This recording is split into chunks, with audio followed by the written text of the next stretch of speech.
going live. You're live. Okay. This is fourth time lucky. Fourth time lucky. Aha! My admin informs me it seems to have worked. I'll introduce my admin briefly, but we're still in that period where no one's turned up. So the only people seeing this are the ones who are watching it on replay. And people are here. Hello, hello, hello, hello, hello, hello, hello. Woohoo! Sit a wave now. Can you hear me?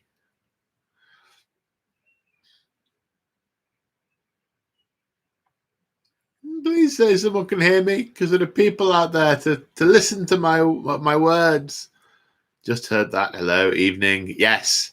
Yes. Thank you. Excellent. Excellent. Hello, hello, hello. Wow. Wow. The viewers have jumped right up.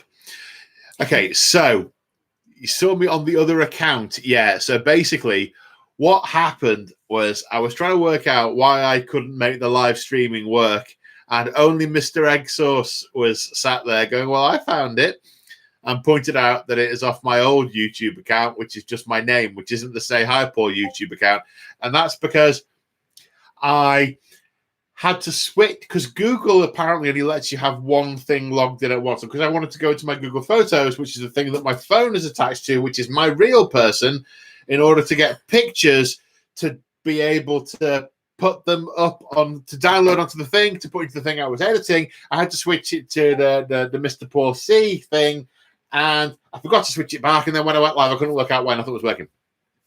Then, having worked out why it wasn't working, I then failed to realize that the default was private, because I made sure when I did it first time around that it was public, but that was probably only because that account doesn't have a private bit, because it doesn't have members. So I then assumed the default was going to be, it's a rabbit hole,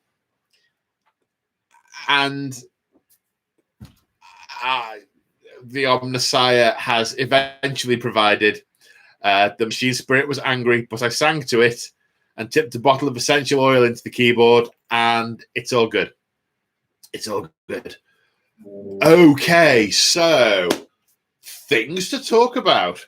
Right, the first thing, and the rabbits are all dead. Okay, well, it's an unusual greeting. What part of the world is that the traditional greeting, Stephen? And the rabbits are all dead. Apparently, and the rabbit died is a euphemism for a positive pregnancy test, something to do with them using rabbits to determine pregnancy a long time ago. It's 2:50 a.m. in Australia. I don't know why I'm up. You are hardcore and or crazy. The two are not mutually exclusive. Well, we start an urban legend that Arnold Schwarzenegger plays Necrons. Oh, it's noon for Mr. Egg Sauce. 8 hours behind where I am. Oh my God, did someone just upgrade? Woohoo! Hello, Archbolt. That's awesome.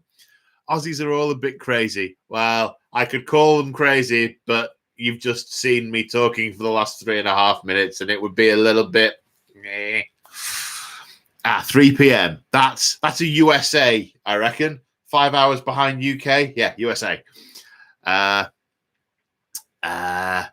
Of course, rabbits and pregnancy go hand in hand. Now, apparently, this was on. It was on QI or not QI. The Unbelievable Truth. Apparently, the test used to be to inject the urine of the woman into a rabbit, and then if you examined its ovaries, they'd grown to an unusual size if the woman would have been pregnant. But of course, it killed the rabbit. So apparently, the rabbit died became a euphemism for being pregnant. Weird. I mean, how you work out that is a method of determining pregnancy, I have no idea. Wasn't it frogs, not rabbits? I'm sure there was one with frogs, but there was definitely and the rabbit died one. Something to do with that. Yeah, you're right. I think the frogs was a different one, but the rabbit was definitely a thing. It was definitely a thing. Anyway, we're only 5 minutes in and I'm already dribbling.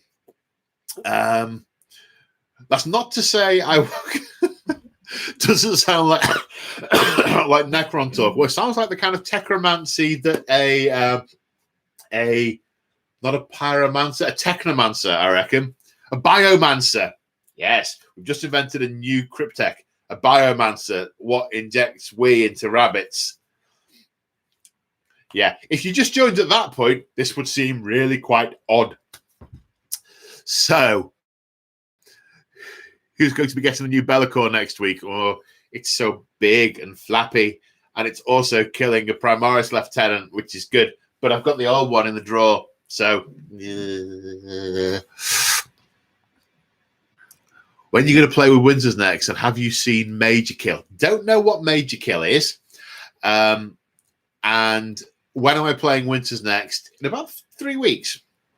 Because the rules for lockdown in England have changed to the extent that non-essential businesses can now operate, which includes crazy men in the back bedrooms filming battle reports, because that is a business and that is his studio.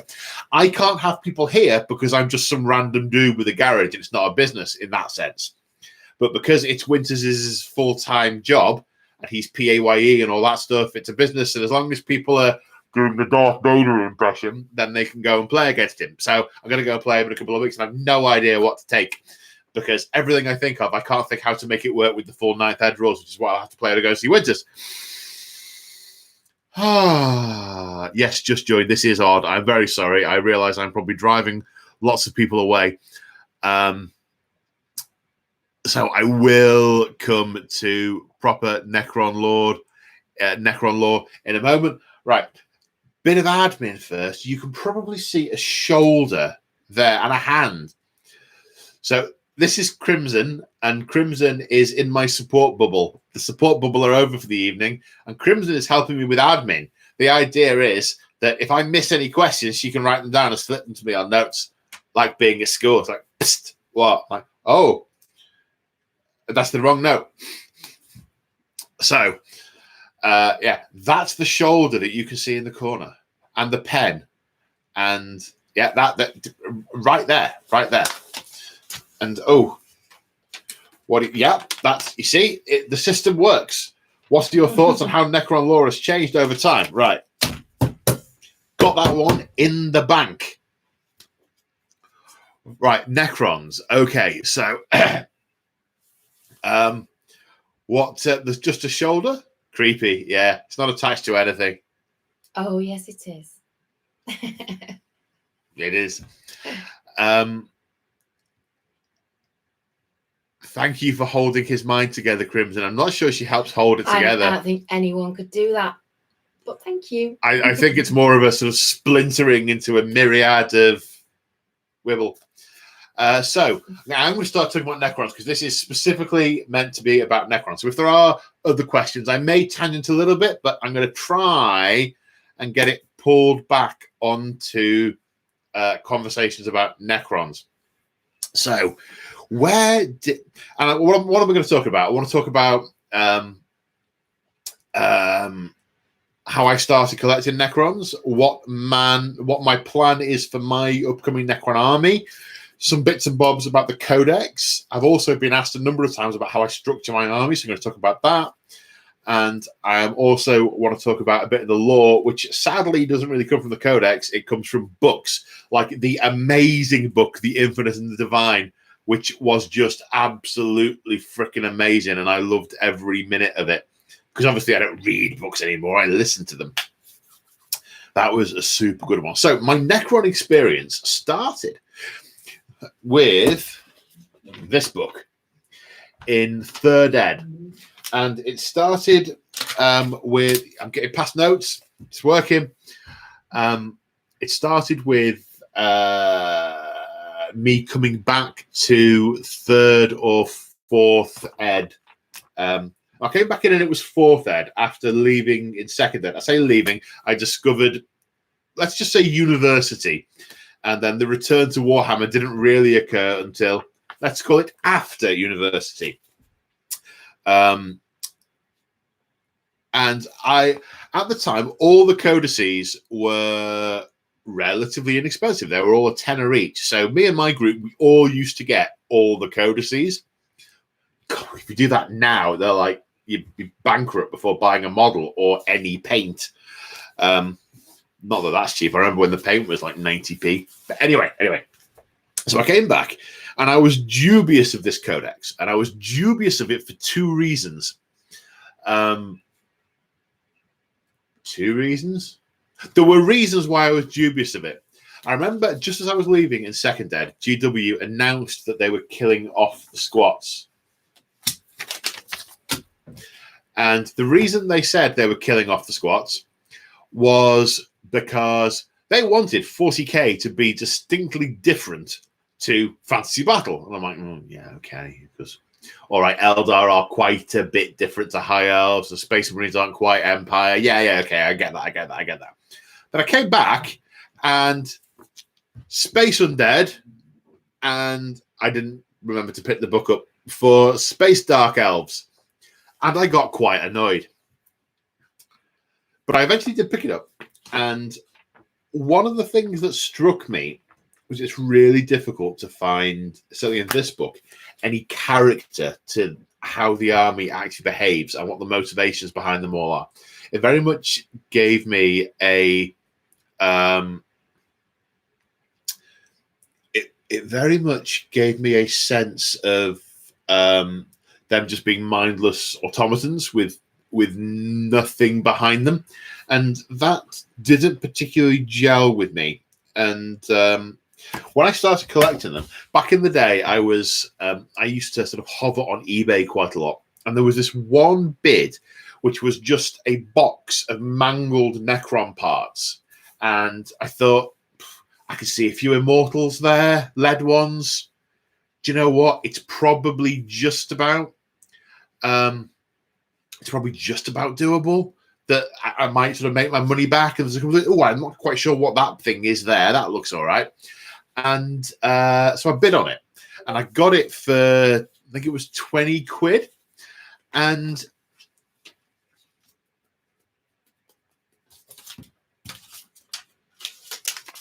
I got it, and I remember picking it up from the post office and sitting in my car. It was stationary. The car was stationary. I picked it up, ripped the lid open. I started rummaging through it, and basically I was like, there's like 11, 12 immortals, and they were like 4 quid each at the time. There was loads of them, and there were lots of bits of broken ones. I'm like, well, that one's whole. This one's a torso. That's some legs. I'm sure I could do something with that. And to cut a long story ever so slightly shorter. Hello, Fluffball. Sorry, we've been interrupted by the Bio-Titan. Although the angle of the webcam these days only really picks up her tail. And she's tapping on the keyboard, which may cause problems. Where was I? Long story, again, at this point, it's only marginally shorter, is that there was about 1,500 points of Necrons in there, getting on for 2,000. And basically what someone had done was they'd taken about 60 pretty much intact Necron warriors and 20 immortals, a dozen pariahs, 13, count them, destroyers, 3 scarabs, and a bunch of other stuff, and then just poured bits of broken warrior on top of them when they packed this box. It was back in the day when people really didn't make very good pictures for eBay. And so they've basically hidden everything of value underneath destroyed tat. And so I got them, and I started putting them together. And back in the day, myself and my gaming group, which included the Claw, who a lot of you will be familiar with. To read that one. You have to read out the notes.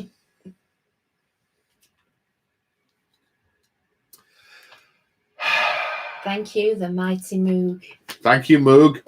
Right, okay. I'll read out the notes. This one isn't so much a question, more, okay, David Brewster loves squats too. Let me talk to my admin person for a moment. If you could capture the ones that are questions. That's the only one that's not. Crack on. This is what I have to work with here. This one isn't either. This is a statement. Are the rest of these all statements? No. They're also under Lemmy now. Have you ever seen... Okay, that starts with a question. Right. I'll come back to the notes nearer the end. But we're now wrangling with a Biotitan as well. And I did say this would be very rambly. Don't argue, just follow her lead. Yeah, that's why she's giggling now. I am, thank you. Anyway, so we were doing this campaign, and one of the guys had Necrons, and this was how my mate Stormshroud used to get people into the hobby. It was just a friend of ours, and he basically bought and painted him a 1,000-point army and gave it to him as a birthday present. It's like, you're a Warhammer player now. So he was a Necron player, and because there were normally about 8 of us who used to do these events, we used to write all the narrative, and so we used to do like 4 or 5 days at Warhammer World. We used to go to my mate's house who was nearby and just camp there for 4 or 5 days, and then just play days and days and days of games and do a little campaign. And we needed another Necron player, so I had all these bits, and I thought, blow it. And I took a week off work and devised the simplest Necron paint scheme in the world, and painted them all, painted pretty much all of them in a week, which actually now turns out to be the Novok dynasty, because I think I was just following whatever pictures were in the book. It might have been a different book. No, I think it was this one. I think I liked that picture of the Necron Lord with the red carapace. I can't actually see the camera now because there's a book in the way, so I don't know if I'm showing you the thing I wanted to show you or not. There. Hang on. If I look at your camera, is this... No. Far too insane. But yeah, so I painted them in that color scheme. This was back in the day when codices used to have like painting and assembling tips in them, and it was a real hobby book back then. Anyway, I digress. And so yeah, so I painted 100 warriors. I painted all these Necron immortals, and I got them all done up super quick. And then years later, when I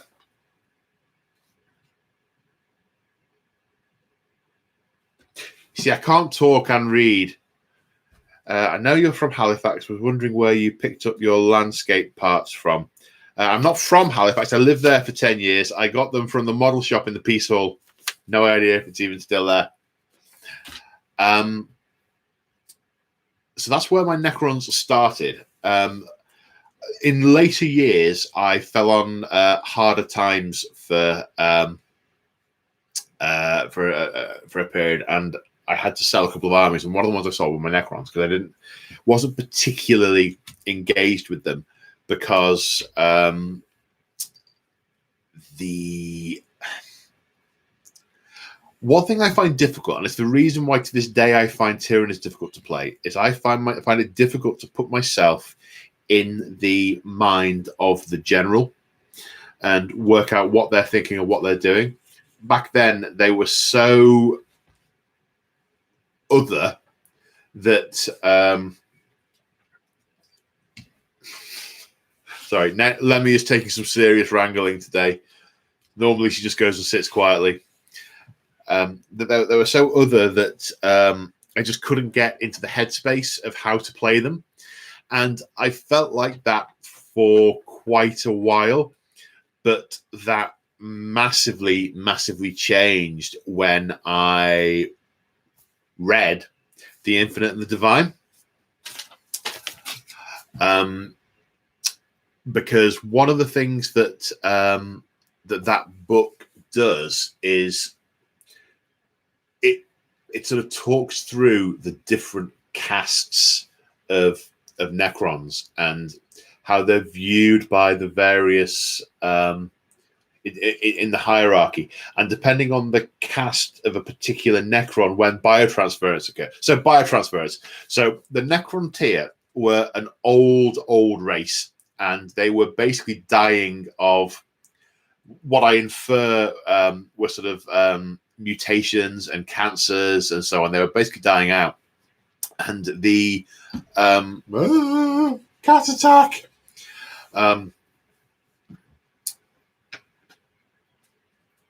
Come on, brain. So many things happening in front of me. And the Catan conned them into the principle of biotransference, because what the Catan didn't tell them was that whilst it would give them a new body, so their consciousness would be transported into a metal body, they didn't tell them that it would actually, but their soul wouldn't go. And they effectively just end up at, cat disaster. Right.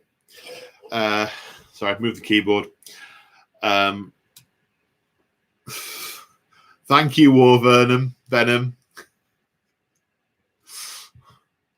Yes, singular. Yes. God, if you just tilt your head up a little bit more, they'll see.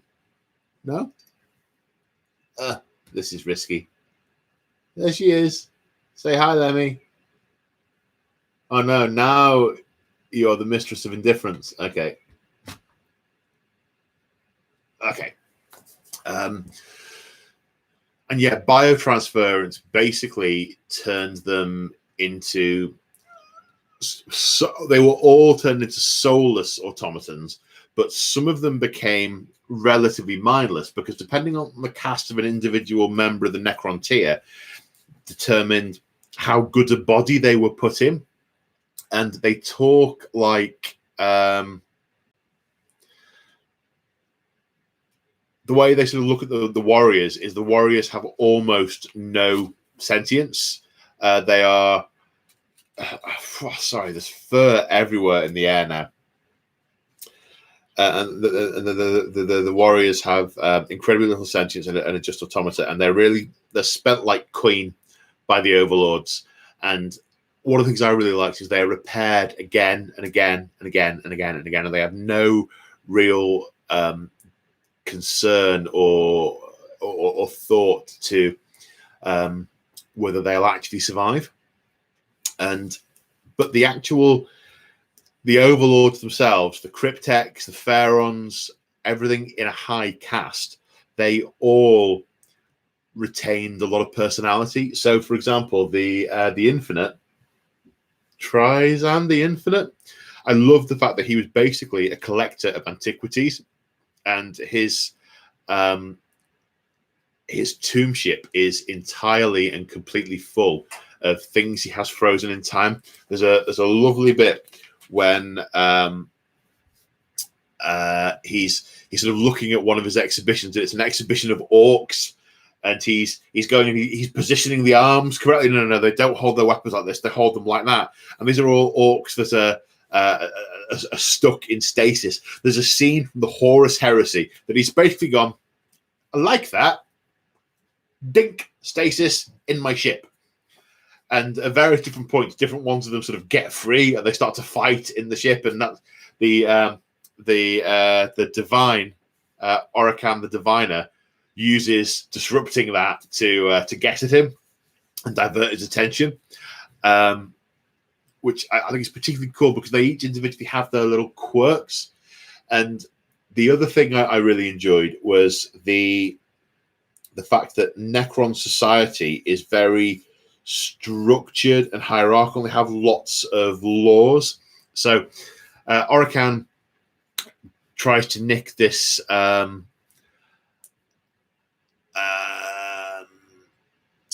to steal this artifact from Trizan. And the thing Trizan does is he reports him to the Necron court, and they serve him with a summons scarab that turns up and goes, if you don't come along to this hearing, we'll send the Praetorians to immolate you to death. And he's like, oh, the Praetorians, yeah, they can immolate me to death. I better go. And then it becomes a real sort of tricksy, did he break the rules, did he not? And they start to refer to, but where did you get the artifact in the first place? You stole it, didn't you? No, I didn't steal it. It was salvage from this dead tomb world. That salvage is fine in our laws. But was it dead when you salvaged it? And there's lots of to and fro, and there's real character in the personality of each of the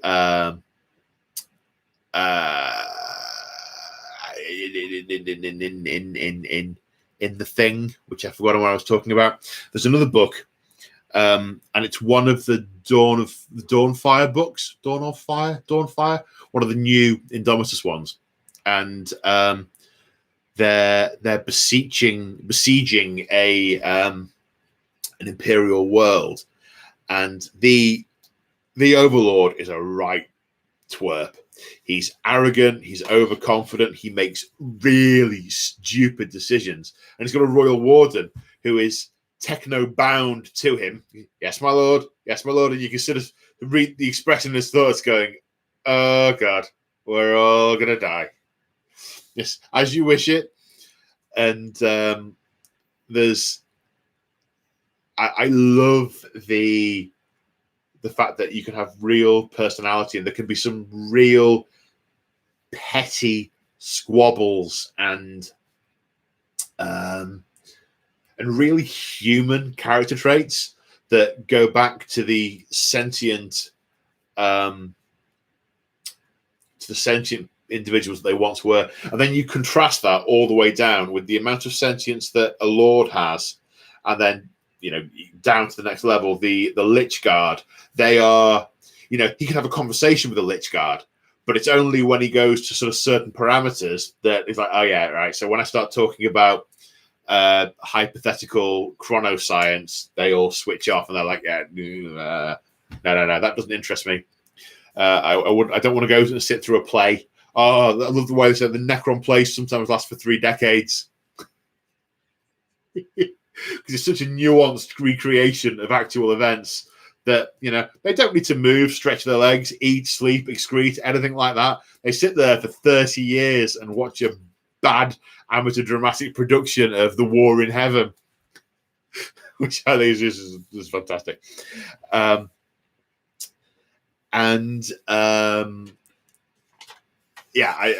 was particularly keen on that. Oh God, where did I tangent from? Yes, and as you go down to Immortals, they have level of sentience. They will operate semi-autonomously in combat, right the way down to the Necron warriors that will just do what they're ordered to do.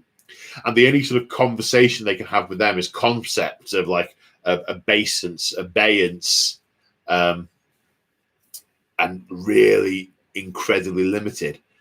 And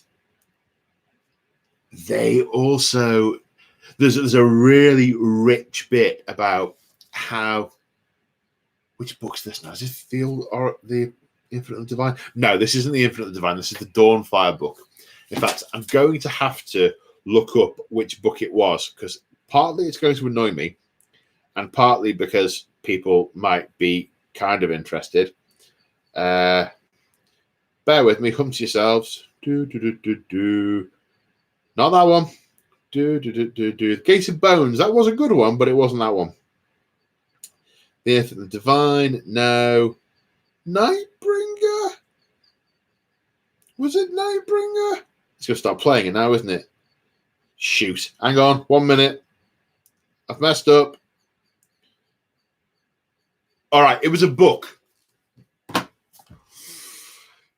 It was a book, and the cryptek was servile to a book, to the Lord, and she knew that they were going to be defeated. She knew that they were going to lose what they'd been striving for, and the Lord was doing many lots of ridiculous things. All right, she's trying to claw at me here for attention.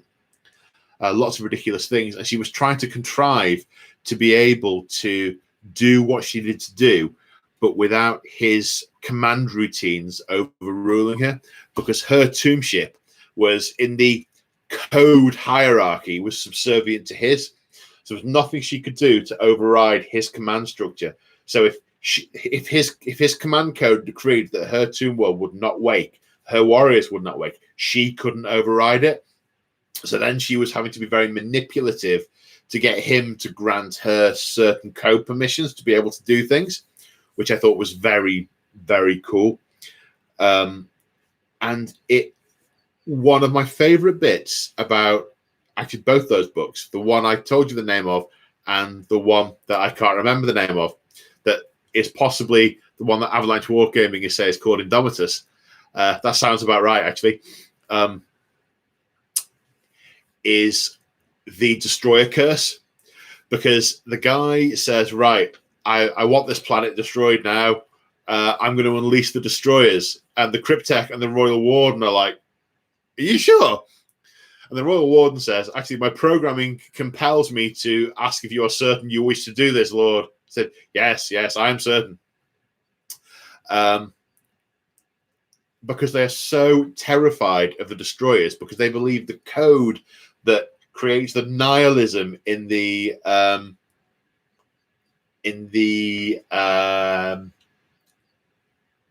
on, brain. Come on. Creates the nihilism in the destroyers that make them hate all of life. They get so twisted and bitter. It goes through this guy's memories when he was human and goes through all the things that were taken away from him and the loss and how that's all been built up and built up and built up. But the other Necrons look at this as a sort of code curse, and they talk about not wanting to expose other tiers of the tomb world to that code curse and having it isolated.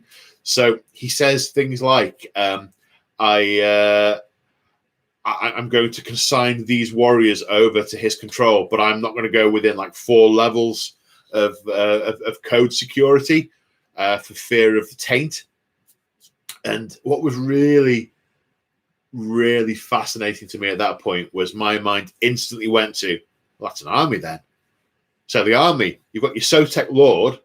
I think this is the book that came out around about the time of the Indomitus box set, because all the models that were in the box set featured in the thing, and you've got your sort of Sotek Lord, your Destroyer Lord, and then your various different types of destroyers, and he basically just slaves chaff, just warriors, just legions to go forward and kill and obey the Lord to the destroyer cult. And then they go down to the planet, and there were 100 destroyers in the cult, and they go down and do their thing.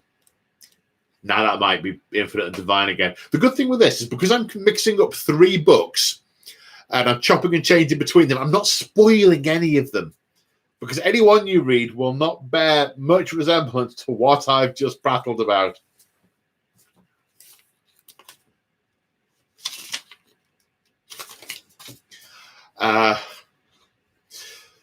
What I'm going to do is, after I feel the prattling running out a bit, I'm going to come to the stack and work my way through the stack.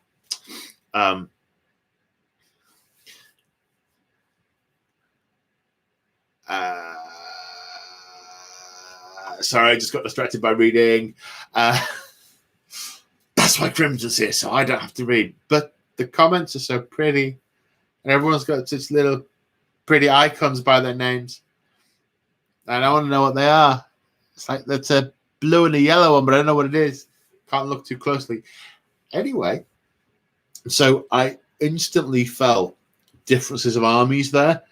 So I thought, okay, destroyers. These guys are super cautious about using these. They don't just rock up with a couple of destroyers in their army because they're so afraid of being near them. They're so afraid of code contamination and having a situation where they will get lost to the destroyer curse, and it might contaminate their entire tomb world. So they keep them at arm's length. So that made me sort of think, right, okay, there's 2 different types of army here. I've got the sort of overlord type of army with the royal court, and they're going to be rich with Lich Guard and immortals and lots of warriors and all sorts of other, lovely little things. But they're going to steer well clear from destroyers. At best, the destroyers will be on a different code network. So I thought, right, they'd be a different detachment. and they'd also have their own warriors servile to them. So that sort of got me thinking about army composition. I'm thinking, yeah, what I need to do is I need to collect a Pharaon style army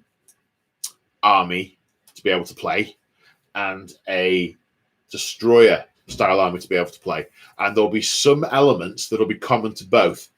And this is where it comes into the book, but I won't turn to the page I want to show you in the book yet because Lemmy's lying on it, and I learned from long experience to always let a sleeping Lemmy lie. So need a drink. 1 minute. Come to yourselves.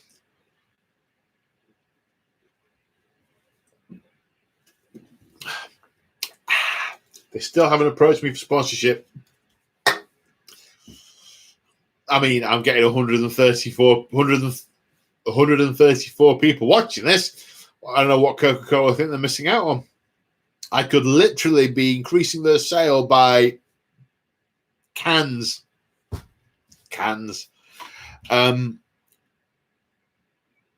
What is interesting is there is in the book, there's and this sort of comes on to the narrative army selection aspect of it. There's the hierarchy, and obviously the top of the hierarchy is the Pharaon, who would be the Silent King for...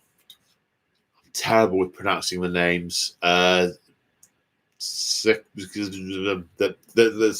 King's tomb thingy. I also need to read that off the book that Lemmy's asleep on. Oh, no, she's not asleep yet. She's just demonstrating dominance. Then you've got the royal court. So the overlords, the lords, the cryptex. What was very interesting, actually, in the codex, one of the few narrative nuggets I found in the codex was about how the status of a lord determined what he might be in charge of.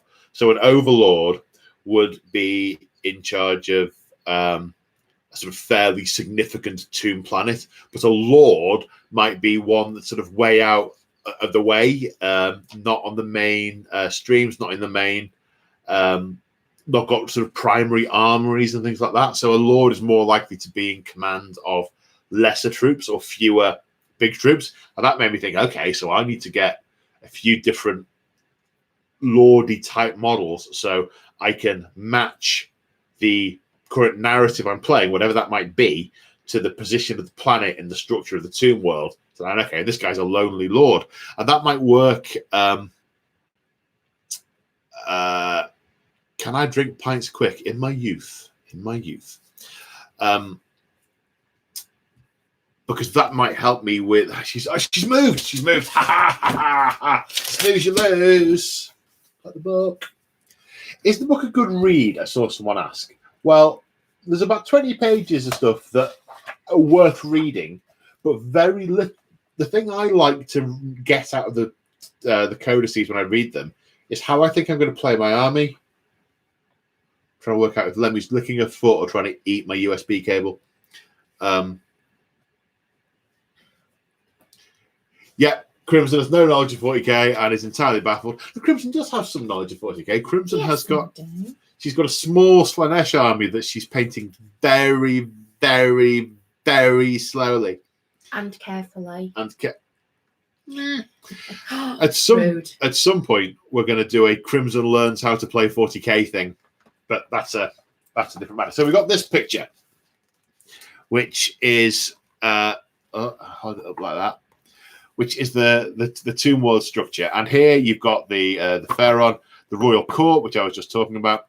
Then in parallel to the royal court, you've got these two things that I can't read, very small and backwards. I think one of them says the armory, and the other one says Treyarch Praetorians.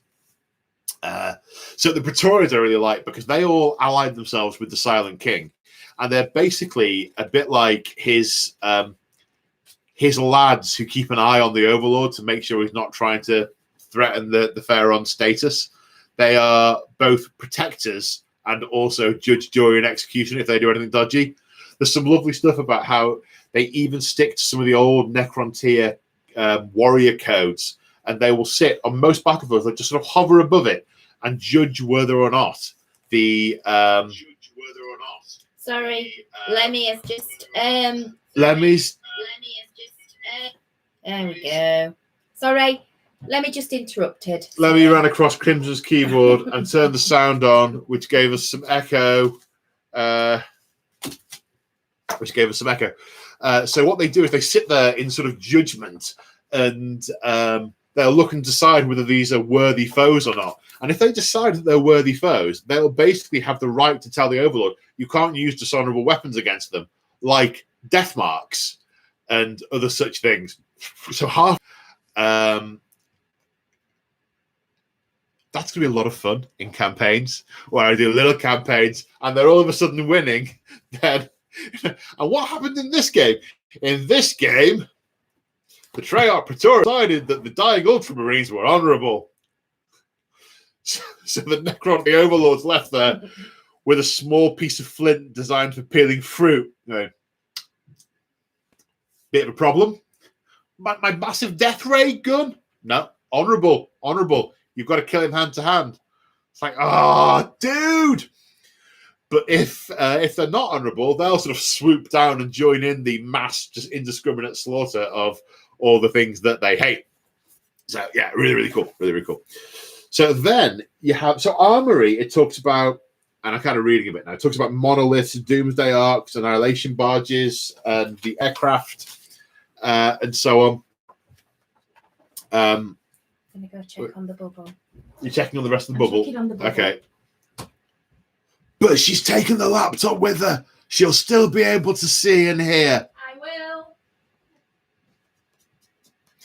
will. Then next down a level, the Outcasts, which are the Destroyers and the Flayed Ones. The Flayed Ones are interesting because they also have something similar to the Destroyer curse. They just miss flesh, and then whenever they kill things that have got flesh, they want to wear it.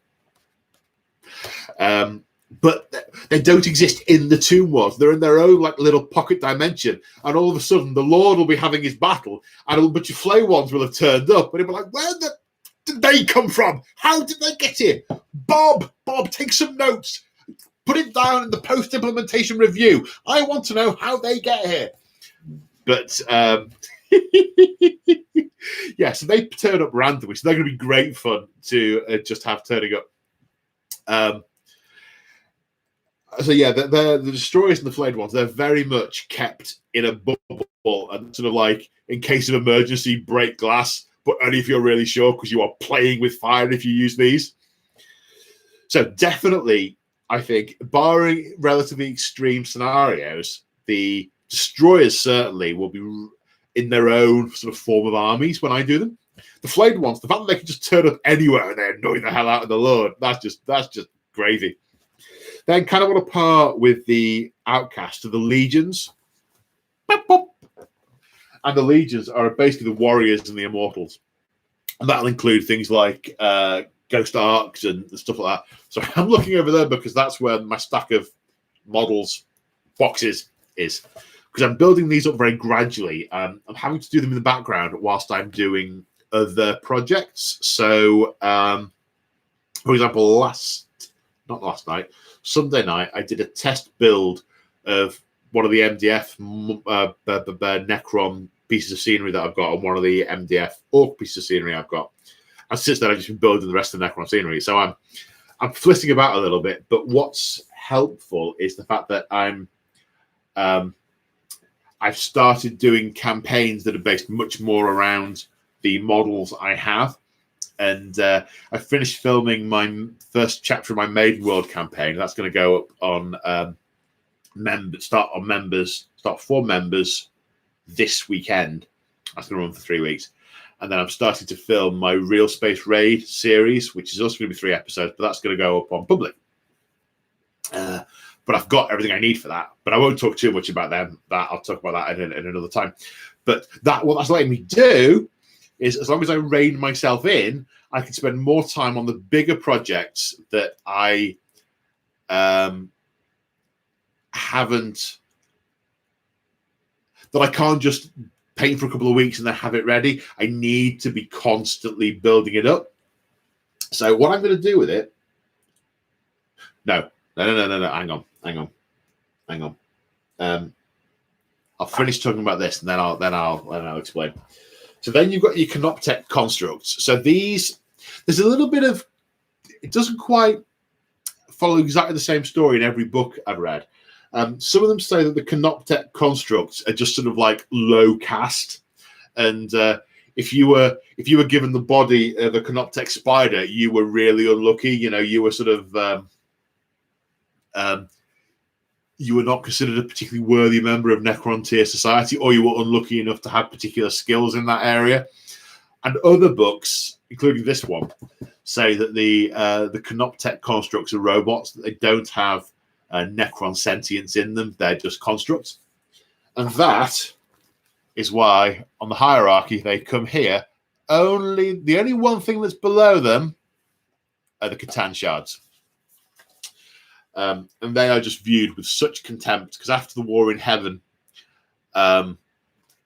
they are just considered to be the lower than the lowliest slaves, because that's all they are. They're very powerful slaves, but they're just put in a box and left to stew. And then when they want to use them, they let them out on a very short lead and then zap them back in when they're done.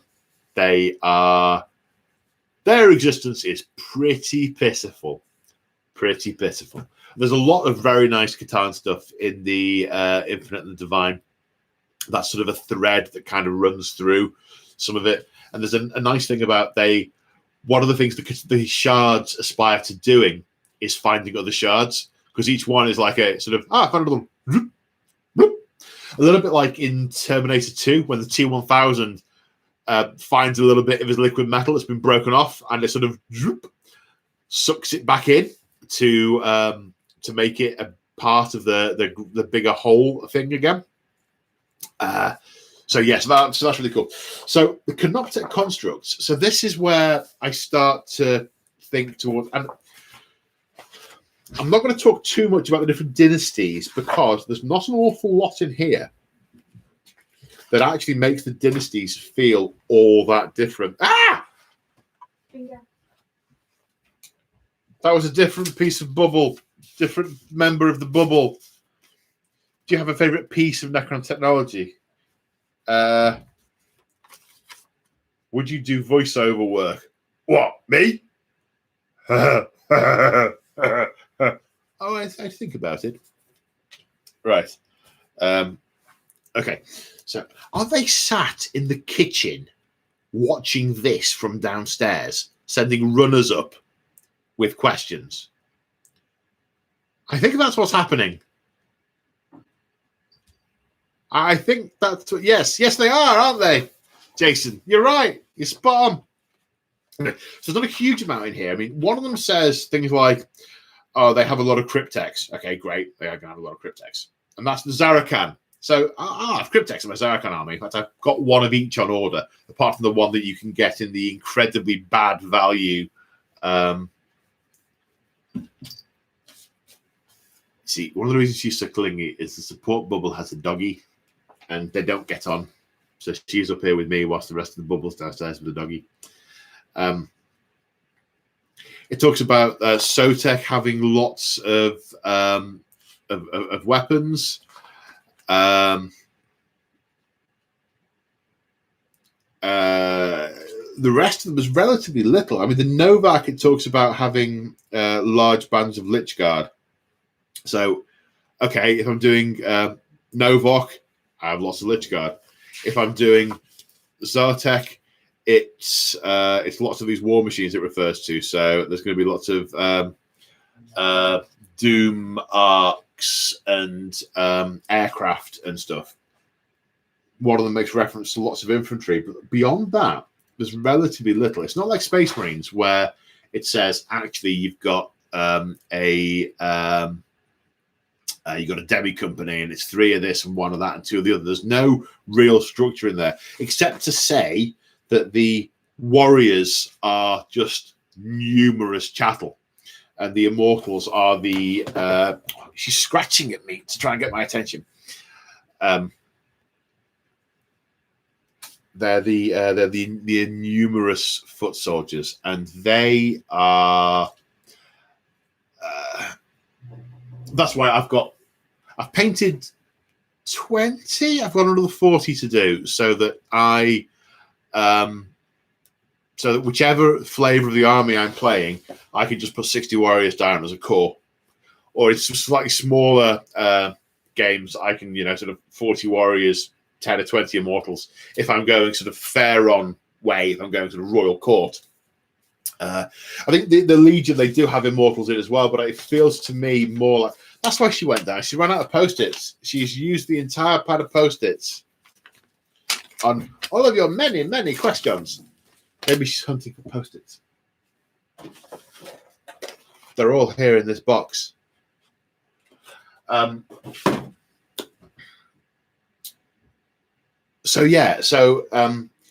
one thing that is going to be the first thing I do with the army, I think, is I'm tangenting,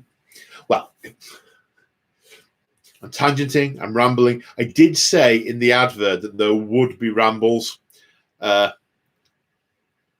Still rambling. I've got a campaign coming up, which is what I'm working towards, and it's going to be similar to Maiden World that none of you have seen, so that's not a good example to provide context. But the idea with it is it's going to be in a number of chapters, and each chapter, they don't necessarily all follow on sequentially, so there might be a gap between the end of chapter 1 and the start of chapter 2. It might be 2 weeks, it might be 10 years, but they're all going to be part of a continuous story.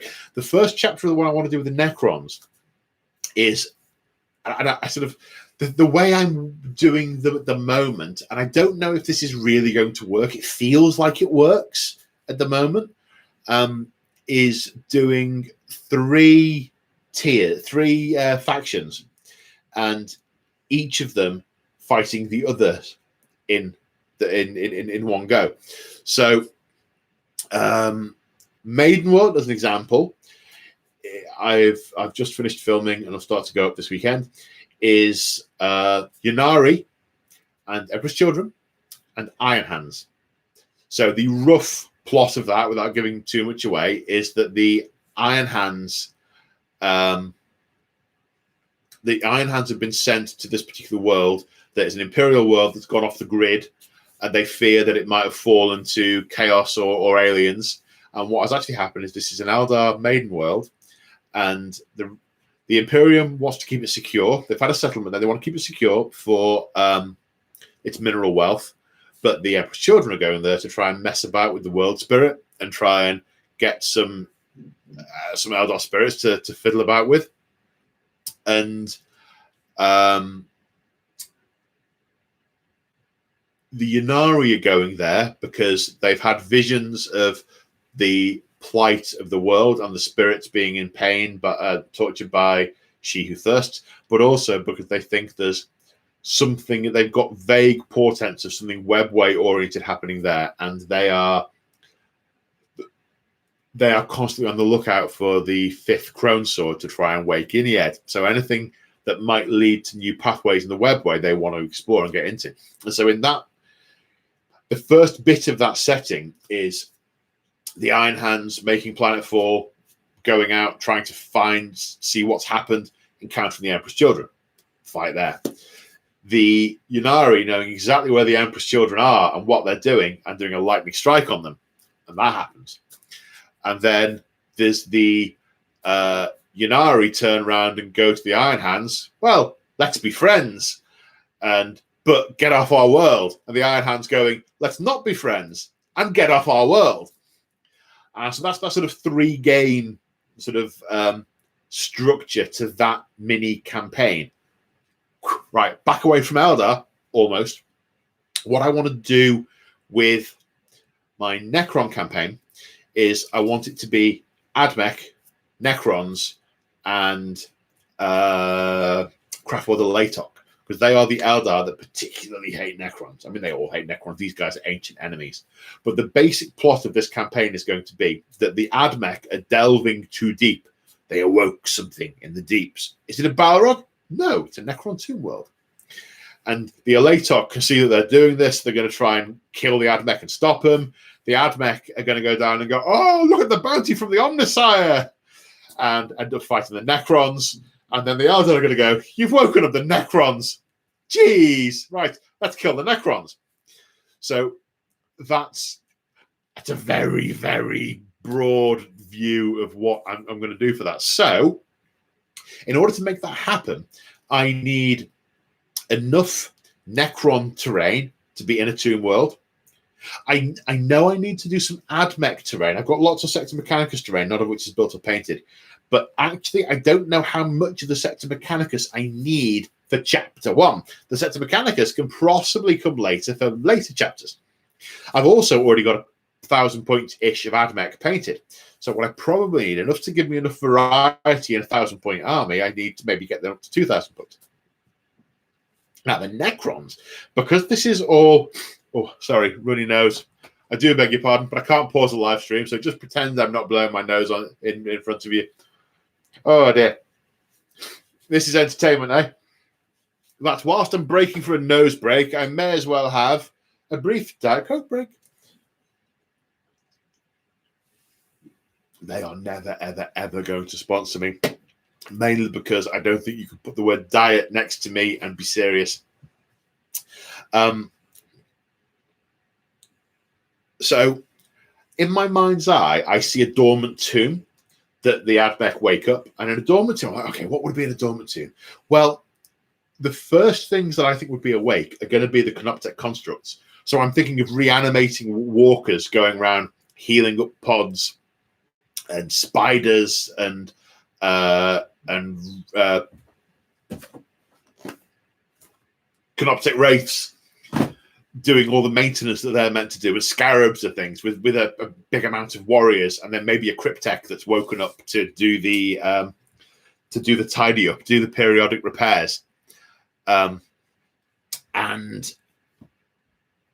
I think that's probably what I need for part 1 of the campaign. So I think I need Necron terrain, roughly 2k of Necrons of mostly the warrior core plus Canoptek stuff, and then I need a bit more variety with my AdMech. And so I've got some Cassafrons and some Rad Troopers and a Dune Crawler and some of the fire breathing doggies. So I've got stuff to do there. Now Lemmy's stretching out and putting her kicking leg on the base of the microphone. So hang on, nervousness, hand on microphone. That'll serve to distract me quite a bit. So that's where I think I'm going first with she's still doing it with my Necron army to start with. I mean, these aren't great, but I do love them. Canoptek spiders. I love the idea that these are just wandering around doing maintenance, and it's like Tom, Dick, and Harry or something, or Curly, Larry, and Moe. I don't think I will call them that, but you never know. The TT Combat is the terrain that I've got. In fact, I'm tempting fate here by leaving a stationary Lemmy next to stuff, but we're getting interactive.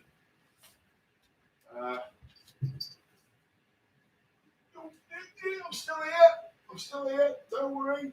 I've not gone. I know technically you were looking at an empty room for a moment and possibly a fleeing cat. Oh, God, my legs. Because they have to cut the rest of me around. So I've got stuff like this. All right, these are pretty cool. I think this was like a £6. It took about an hour to put together with a bit of PVA glue. And I think sprayed black with a little bit of sort of green edging and the sort of brightness in the middle, and maybe a little bit of gold or some of the detail. I think that'll look pretty spiffing on a sort of tombey type mat. Possibly there's a Chemzone mat from what's it called? What are they called? Not Urban Mats. The other one I use. I've used a few now. That doesn't work. Not P-Work. Not Urban. Was GameMat.eu. GameMat.eu got one called Chemzone, which is sort of that's it. Thank you. It's a sort of flat paneled floor with occasional gaps in it that have got like green radiation glowing through. It's very Necron-y. So I've got, I mean, these are 2 little ones. I've got probably about 10 or 15 of buildings of various sizes. I thought I'd be able to do a nice table with that. So yeah, I need to get these built, painted. Then I need to get my warrior core and then all my Canoptex. A little bit more AdMech. Then I'm able to do this campaign, and I'm super excited for this campaign. I think it's going to be a lot of fun. But then what I can do is I can do the... I need to find somewhere to put these now that's a bit cat-proof. Yeah, I know she was just up there and is not cat-proof, but I'd rather she messed with the MDF than with my Ahsoka bobblehead. Then what I can do is the part of the project for the next time, then I can work on the AdMech terrain, and I'll have all the Canoptech stuff. I'll have all the warriors and the immortals. Then in order to make it royal courty, I've then got to do doom sides, ghost arcs, tomb blades, lich guard. Then boom, next army. Then what I can then do is then overlay paint a dozen or so destroyers. So then I've got the options for the different styles of army to all link in together. Yeah. Oh, I appear to have reached the end of a rambling tangent. So I have a massive stack of questions. So what I'm going to do, if some of them aren't very Necron-y, I might give you a quick answer and maybe pick it up in another live stream. Let's have a look. Did that one. That was a question about Halifax. These are now in no particular order.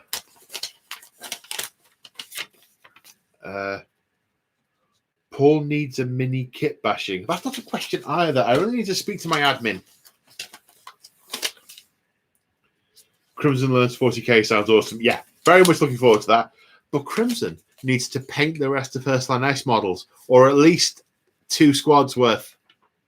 Then Crimson can learn 40k and AOS, because she's doing Slanesh Demons, and I painted in Lockdown 1 a Night Goblin army using contrast. I really enjoyed doing that. I got a bit of AOS terrain, so we can do Crimson Learns AOS. But she's got to paint a couple of her squads. Wrong pile. I possibly need a pile of ones to keep and come back to. Yes, I do. What we got now? Would you be willing to do a painting tutorial? Painting, yes and no. I really want to do painting tutorials. I've just done the way I just painted my Necron Warriors was I followed the Warhammer TV scheme, except I adapted it for my method of cheating. I could hear someone else approaching. It's your favourite. My favourite. Thank you. Can you say hi to Grace and Bethan, the Chinese bubble? They're eating Chinese downstairs. All I am is entertainment. I'm just the dancing monkey. Dance, monkey, dance! But that's all right. I know I'm a monkey and I like dancing. Oh, yeah. So, painting tutorials.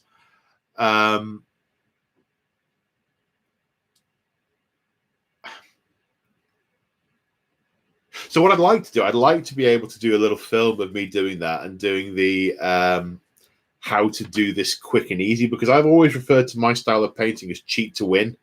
It's what can I do that is just effective but looks good from 2 feet away. So I don't need to look at them on a shelf or under a camera. It's not a work of art from that point of view. It's how to make it look effective at arm's length on a table. And there are tips and tricks for that. So, for example, with my Necrons, they always talk about doing all sorts of highlighting and edges and layering and things. I'm like, looking at the shape of the model. No, I don't need to do that. I need to get one of these colours and I need to lightly dry brush the head and the shoulders, because looking at it from that range at the bottom, that's all you're going to see, and it makes it pop. So yes, I want to do some of those, but that kind of content takes a long time to do. It's very labor intensive, and as regular viewers of my prattle will know, I'm quite time constrained at the moment because I have a full-time job, and I'm trying to produce enough content to satisfy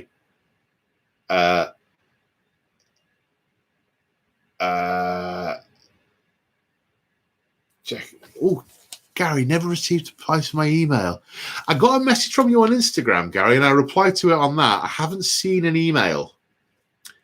Apologies if I've missed it, but I have. Instagram messages don't always pop up if they're new people contacting me, so they sometimes sit there unnoticed. But I've replied to it. If there's something else, message me through Insta again. Anyway, sorry, returning back to the paint tutorial. So yes, and so much time is spent on painting the stuff to get it ready for the games and doing enough games to keep the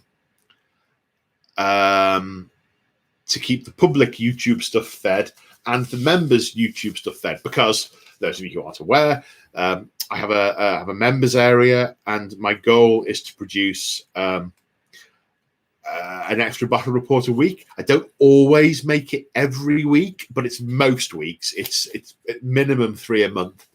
I've only missed 2 so far, I think, in about 6 months. So not too bad at all. And the other thing I've done recently is I've put together a Say Hi Paul Discord, where loads of guys, some of the guys on here will be in the Discord, where we all sort of chill and hang out and share hobby pictures and tips and generally chat narrative and other things. It's basically, if you like that kind of thing, it's a cool place to hang out. So I'm trying to build up the sort of free YouTube side of stuff, which is fantastic. If you're here for the free stuff, that is superb.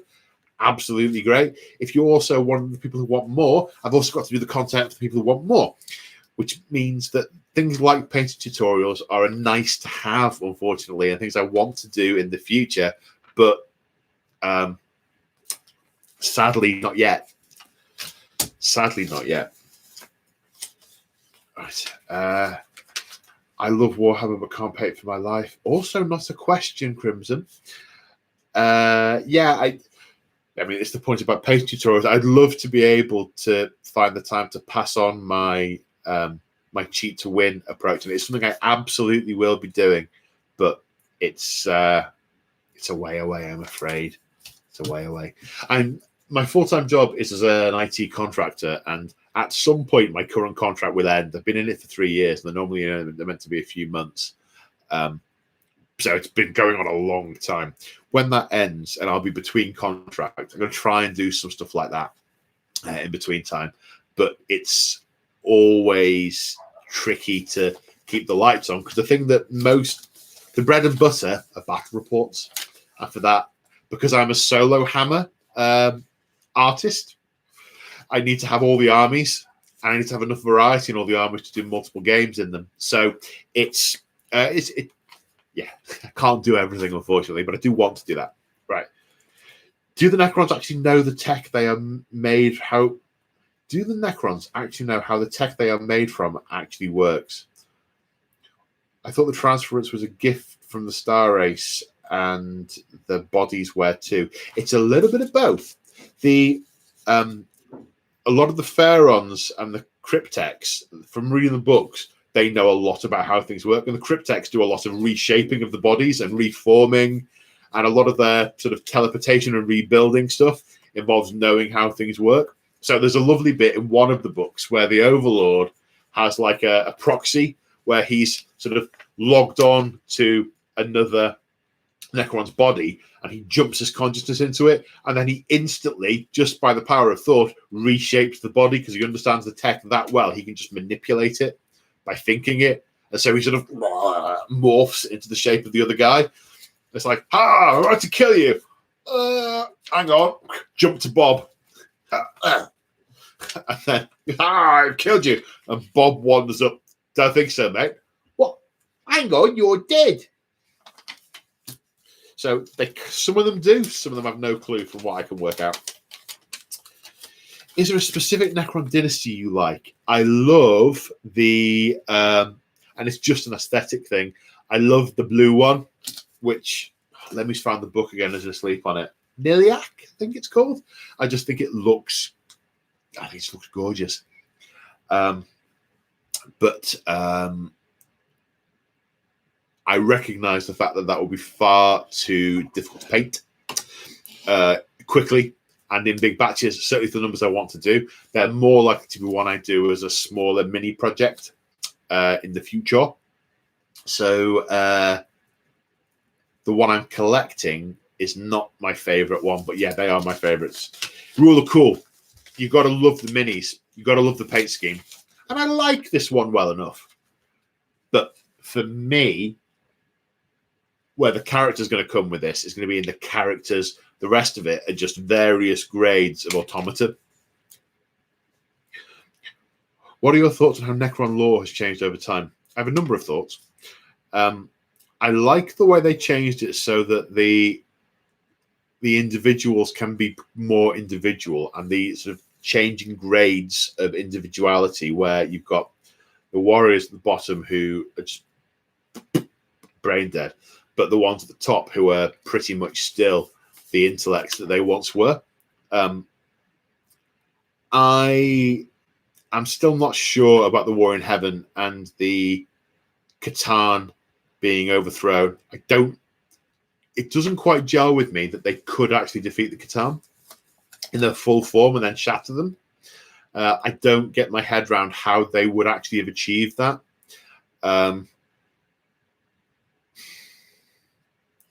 Part of me likes the idea that they're still subservient to the star gods. They are a subservient race, and that's part of their tragedy. So my thoughts are mixed on that.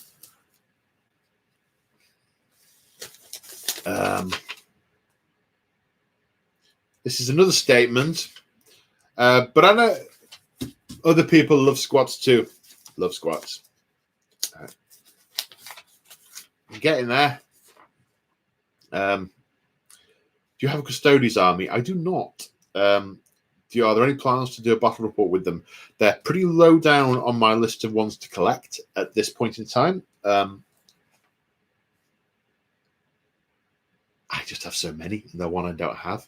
That said, I could get them painted up pretty quick if I had the mind to. I may end up, when COVID's a memory, I may end up playing against someone like Quipster Nerd, and he has Custodes, so I may end up playing against them.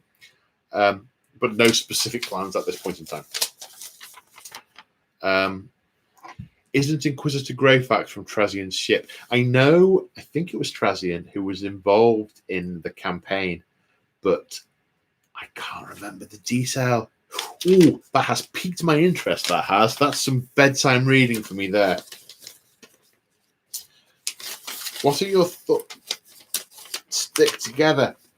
What are your thoughts on the Age of Sigmar? Have you read any of the lore and thought about playing a game if you haven't already? The thing I find difficult with Age of Sigmar is I find the lore difficult to access. So I had a copy of a number of the books, the rule books, and the Stormcast Eternal book, and I couldn't see anything that explained to me to my satisfaction who they were, what they were about, how they come into being. I know there's something like Sparks off the Anvil that Sigmar brings back after they're dead, and then there's nothing really helped me flesh that out. I got a couple of audiobooks. I started listening to them, but I was just lost for context, lost for something to anchor it to. And that hasn't changed. I want to try and find more. If I can find any good lore books that explain what that explain what's going on and why everything is. For me, it's not about the lore of this is my captain and he's been heroic and this is his backstory. For me, it's about this is the army, this is what their motivation is, and this is how they operate. That's the lore level I like to get into when I play. So it's not enough for me to say I don't really understand what these things are, but this guy, he grew up doing this and he did that, and this is his tragic backstory, and then this is how he got this sword. That's, for me, that comes much more into the role play side of my hobbying rather than the wargaming side. You have to read out the notes. I am reading out the notes.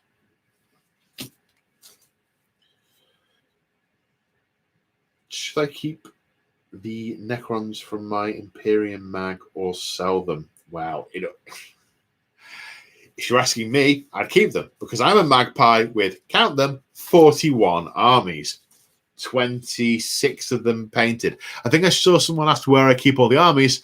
I have a 4-bedroom detached house that I live in alone with all my plastic spacemen. That chest of drawers, that's just full of boxes. That room, that's my painting room. Down there, it's everywhere. Have you ever seen Balder Mortis lore videos? I'm sure you would love them. I haven't, but I will put that to one side and give them a look. Do you use light or dark mode on devices or websites? Okay, bit random. Usually whatever it's on when I log on. You could do voiceover work. I do know something I would love to record audio or audiobooks or anything like that. I really love doing that. I love getting your character. Yeah. Do you have a favorite piece of Necron technology? My favorite piece of Necron technology is pretty much your basic what they called your basic disintegrator. Like it's demonstrated beautifully in the Ninth Ed video where the just a battle walking in and the guardsman gets hit in the face with it and just dissolves, not melts or anything, just departicleizes. That's fantastic. Oh, that is the stack of all the questions that I got handed. Now I can see there's loads of stuff come up in the chat since my admin left.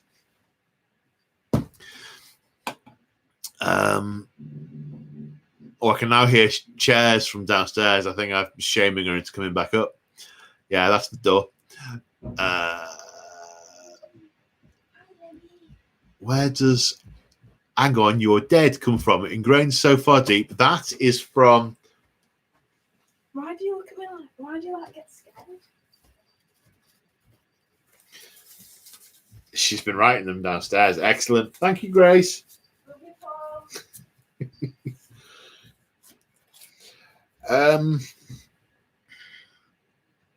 Hold On You're Dead is at the start of my very favourite Bond film of all time, which I saw in the cinema when I was 10, The Living Daylights, where they're on the Rock of Gibraltar doing a military exercise, but obviously Bond works out there's some real stuff going on, and he's running at this checkpoint, and the guy shoots him with the paint gun, and he just barges him out of the way because he's chasing the real baddie. And the guy turns around behind him and goes, "Here, hold on, you're dead."